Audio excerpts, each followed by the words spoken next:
Welcome back subscribers and hello YouTube viewers. On this occasion we're off to a township called Myrniong. Now I'm hoping I pronounced that correctly. Myrniong is a rural village in the Pentland Hills. The town originally on the Western Highway is now bypassed by the Western Freeway to its south and 69 kilometres or 43 miles northwest of the state capital Melbourne, Victoria, Australia, and only 15 kilometres or 9 miles west of Bacchus Marsh. Myrniong was named for the Myrniong plant, a local indigenous word for yam daisy, a popular food source. European settlement began in around 1850 with local farmers producing wheat for hungry gold miners at the nearby Blackwood town. Later production concentrated on beef and dairy. The post office opened on the 6th of September 1858 as Pentland Hills and was renamed Myrniong in 1872 and closed in 1970. A school and a hotel were opened in Myrniong in 1859. Township blocks were sold in 1861 and the Anglican church was opened in 1865.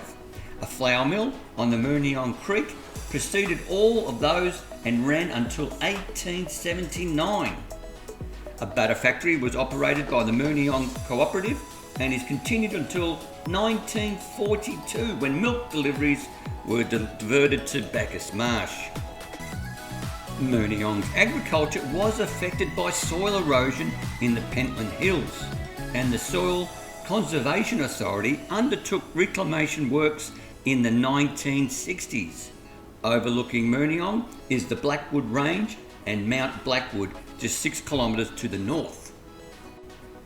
The most visible building at Myrniong is the roadside Uniting former Presbyterian church of 1862, and we will visit it. There is also a recreation reserve, a primary school, the Plough Hotel Motel, a hall that was built in 1880, the original Anglican church, and a Catholic church of 1903 era, which replaced the earlier building. Along Main Street there is a former hotel, police station and police locker.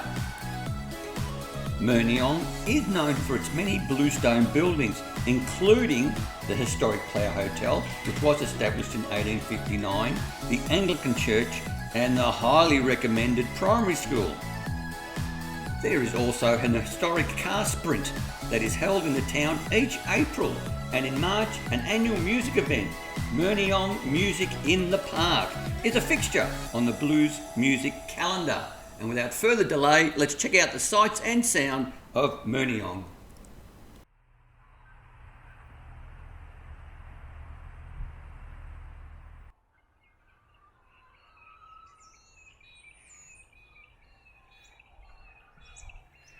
Well, I have to admit, the church, like most churches in small towns or even big cities who like to perch themselves on top of the hill, has a great view. It's just a terrific view. Once again, obviously the church is in no longer use. It's all boarded up. I'll get a few shots around the back and around the side.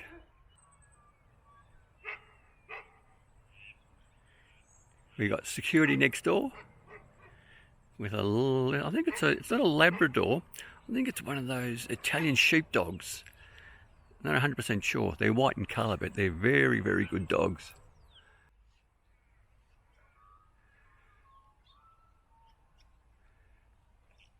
So this is another view of the church. Now we have this smaller property that's also boarded up behind it. It's directly behind the church. So there's your view.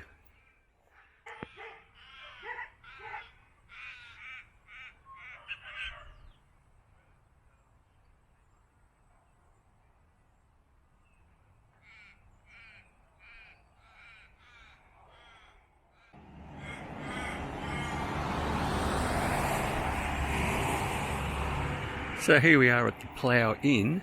It is fairly early in the morning. It's just after 9.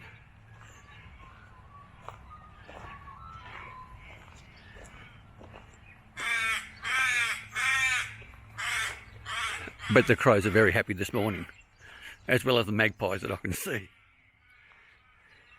So it is early. They're not open, as I've mentioned, I think. And we'll have a look at the town.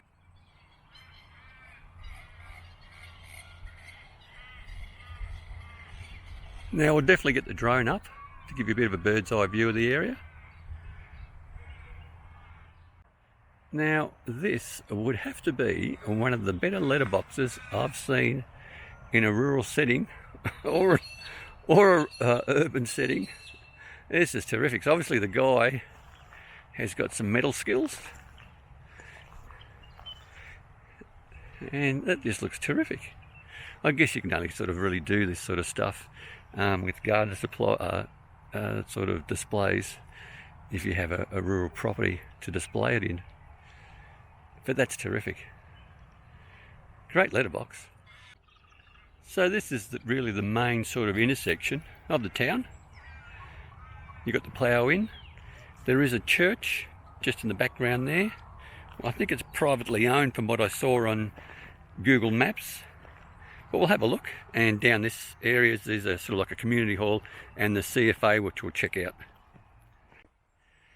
So here we have the once Mechanics Institute, now the community centre. Looks like it's in good shape. Well, it's good to see that it is being used. It's got split system, air conditioning, heating. Seems to have some sort of solar panels on the roof, which is great. So it is a hall that's being used by the community. So that's a big plus. I have come across some towns where the old mechanics institutes don't get recycled to operate in some other fashion for the community. So here we have the CFA, or the Country Fire Authority's building. We'll just come out of the sun. It's got its aerial for communication, for emergencies and relaying messages, I guess. Very good. So here's the little plaque of the CFA. It looks like they had some major extensions in 2006, which is great. So the population is growing and there is a need for this service. I did notice there appears to be a few properties for sale. So that's great. That'll help the school and all the other businesses in the area to keep going, I guess. It's very important, I think. I do notice, this is just me just speaking my mind, I have come across towns where maybe back in the day people had the idea that they were buying up all the other properties around them to generate more farming land, which might seem okay, but then my logic would sort of suggest that if you're buying out other farm properties, there's every chance that your little town's going to die.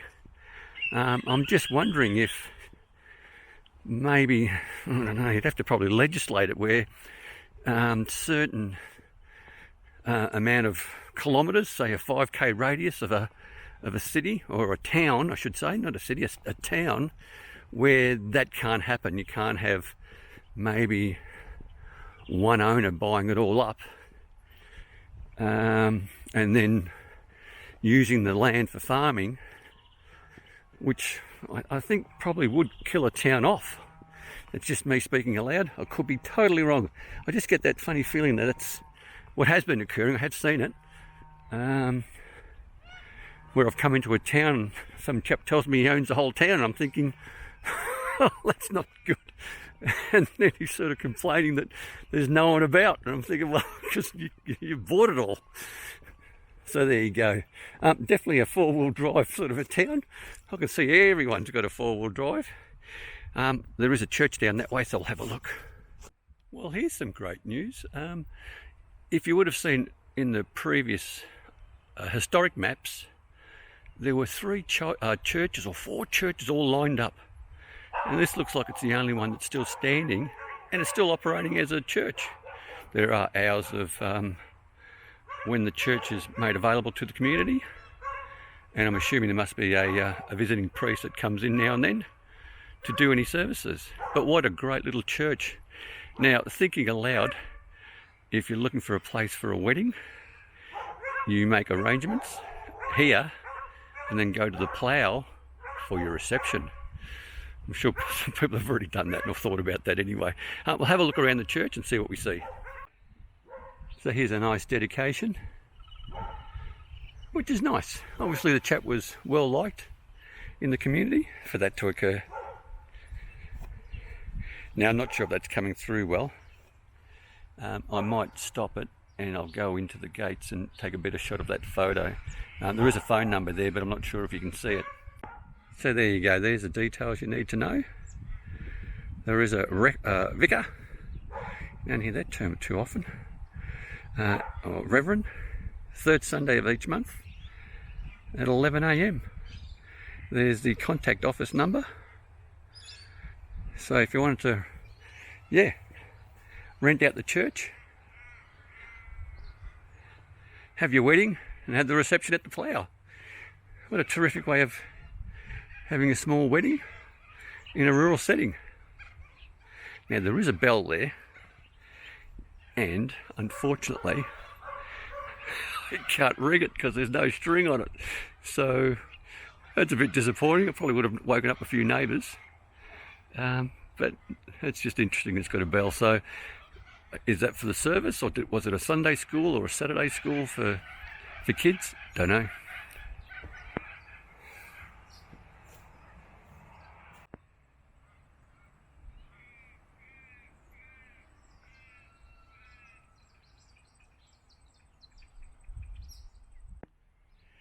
So here we are at the recreation reserve.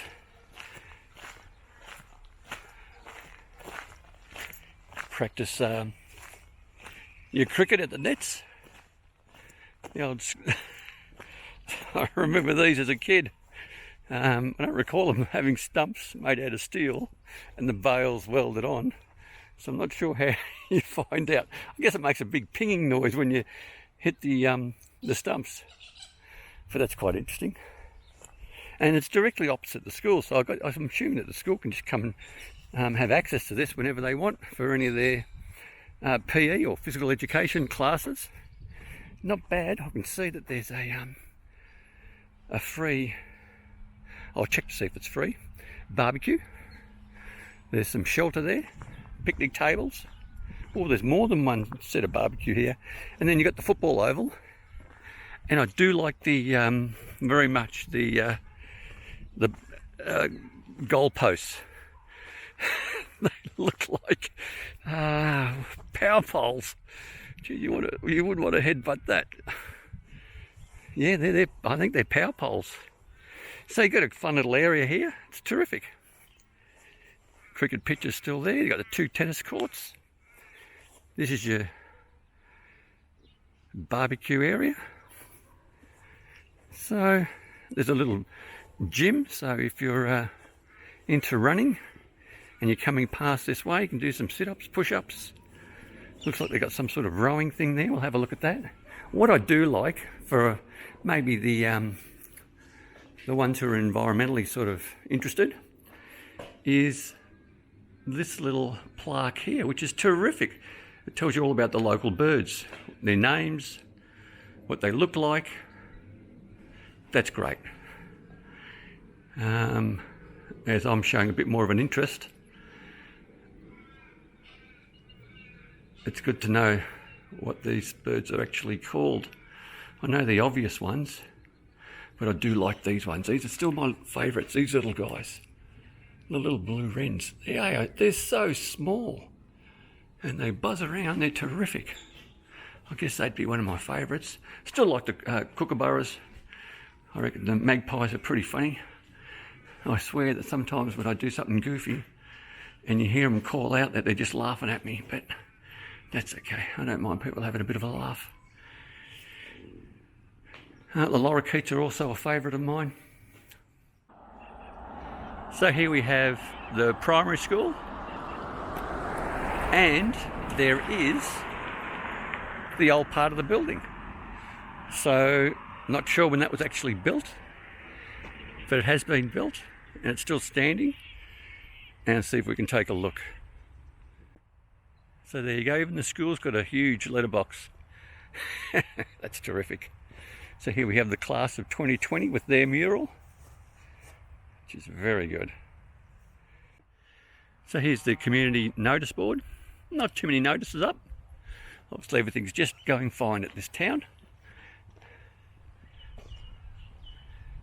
Yeah. Wonder if you could use it to put things for sale. Oh, there's a lock on it, so I guess maybe only a handful of people get to put a notice. But what I did like is, I don't know if you can catch that, but there is, look at that dragon. That is terrific. And what the other great thing is,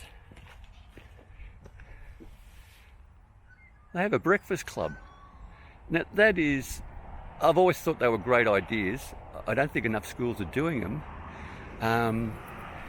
With people now sort of not being forced out, but to be cost effective, living in sort of the suburbs is quite expensive. You get no land, or not much of it. Whereas if you come out to a location like this, you can get a hell of a lot of land, a lot of space.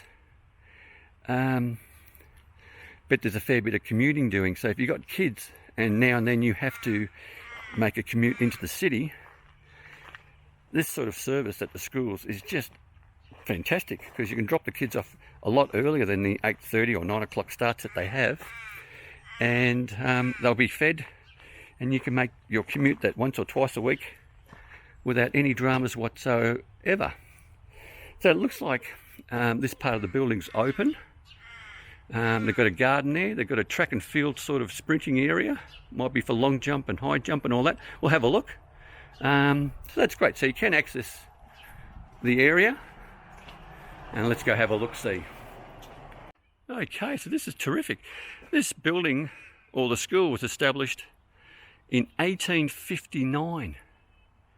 That's definitely one of the older ones in the area. I'm not sure if you can see that, probably right in the middle of your screen right now is the old school bell. I remember it was a treat for kids if you did well at primary school. You were sent to the principal's office or to where the receptionist is to press the button for like lunchtime and start of the day.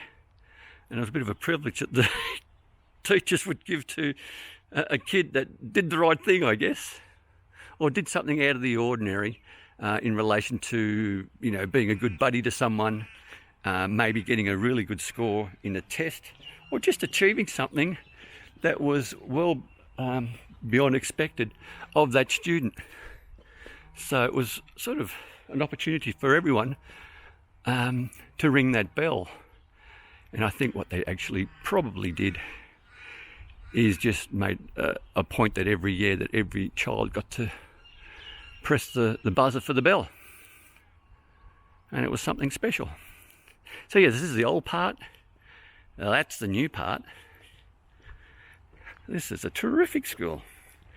There's a lot of undercover playground area, which is just the best. A lot more I see here than some of the other towns. So that's all undercover right there.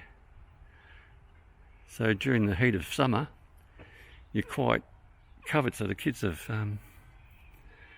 protected. Now I do like the mural on that shed. I'll get a better look at that and I'll show you. But yeah, this is a terrific school. It's really well maintained. Not sure if it's done by the education department or someone volunteers. So there's your giant snake. That's great. So here we have a play sort of area, and there's a lot of little names there who've maybe provided some funding for this ship and this playground, which is just terrific. I'm not sure if you can see it. I'm not sure if I should show the names quite clearly, but once again up there That's all the new part of the school, or relatively new. There's some portables there as well. So I guess if you're in the district and you're looking for a primary school, this should be on the radar for you. I just love the little athletics track.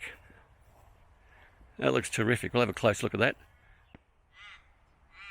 Now, you have to admit that the backdrop of this is just fantastic. Once again, some of these country towns just have fantastic environments for the kids to be in. Nice big shed. We'll check out these murals. I wonder if these were done by students. They're quite unique.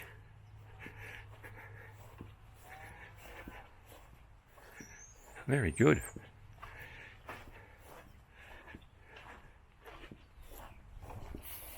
So you've got all the sort of native animals, which is great.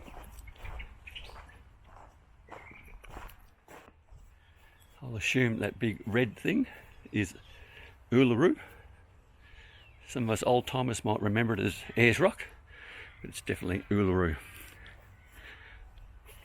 It's got the lizard there, got the koala, got a frog. Very good. I'm hoping that the kids did it. Now, just a closer look at that dragon. Very good. I wonder if it's a local artist that did it for them. Now, just a heads up for all those silly people that have silly intentions. The entire school is covered by CCTV, and rightly so. So here we have the War Memorial for the Second World War. Also the First World War.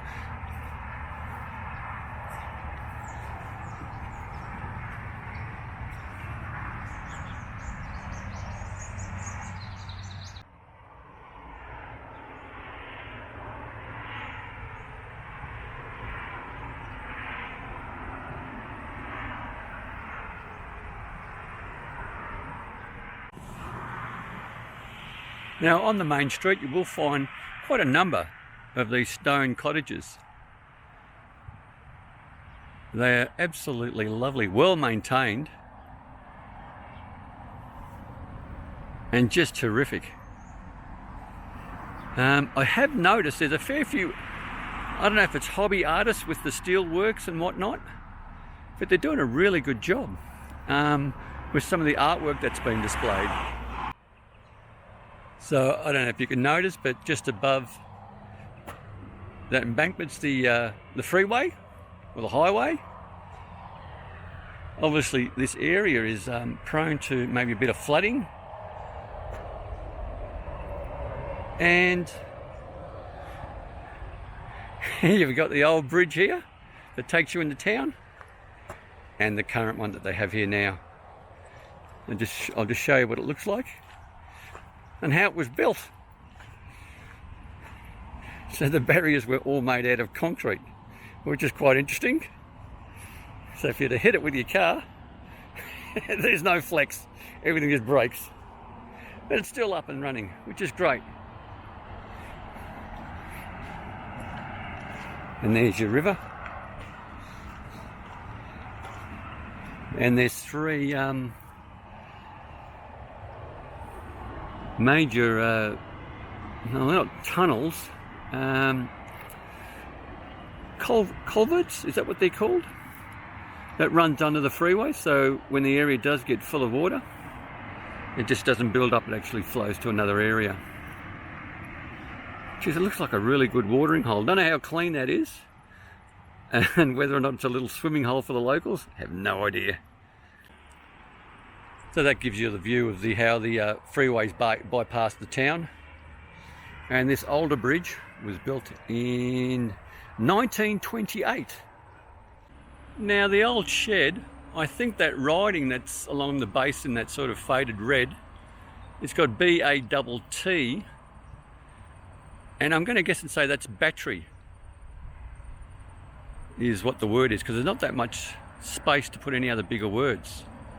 So it could be a battery place for equipment that you'd come and get for your farming stuff.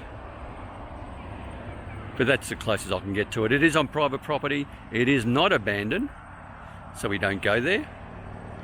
There are signs of life. So that's the other side of the shed that had the advertising of something. I just couldn't see it. You could probably actually see it from the freeway because you've got the advantage of height. But just definitely something to do with farming. There's a tractor there behind that dirt mound. That looks like a John Deere sort of product. Could be wrong. I'm only saying that because it's green. Now, I'm not sure if you can see that in the picture, but that's where the old church, the old bridge was. That was built in the 1920s. And I showed you these three, what I thought were culverts, which I do believe they are, for when it floods. But what's interesting is this third one, people are driving their cars through it. There's actually tracks. So what I might do is I'll walk through and see what's on the other side. This goes directly under the freeway. So it's an access point for farmers to get to the other side. Otherwise you'll be struggling. But what a great little tunnel. This is fantastic. I'll turn the camera off and wait until I get to the other end. It's a fair distance to walk. So here we are coming to the end. And the path still keeps going. So it obviously is an access point. Trying to work out who for. Maybe it is for farmers. I'm sure all the people in the countryside know what they're for. I think it prevents cattle from crossing.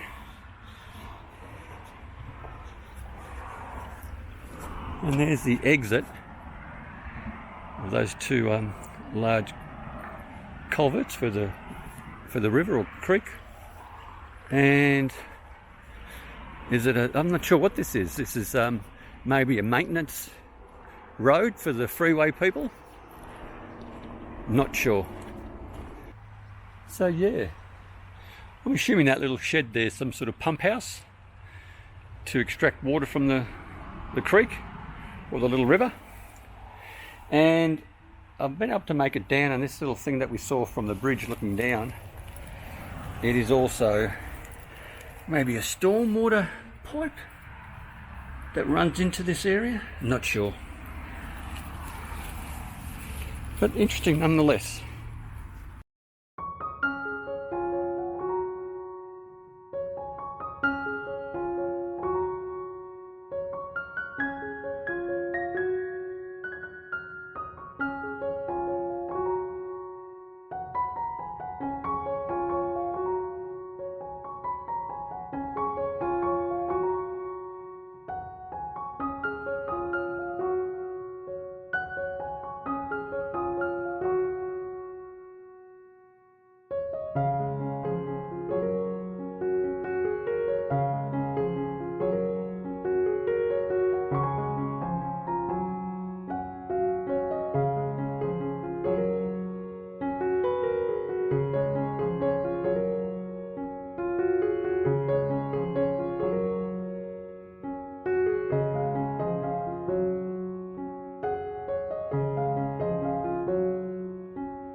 Now I just jump in here, and as per usual, all the credits, references and information I provided over the voiceover will be in the description below if you seek that information. If you did like the video, by all means click on that like button or that thumbs up icon. Please consider subscribing. Subscribing does not cost you 1 cent, but it helps out the channel immensely. But most importantly, stay safe, commute safe, and have a great day.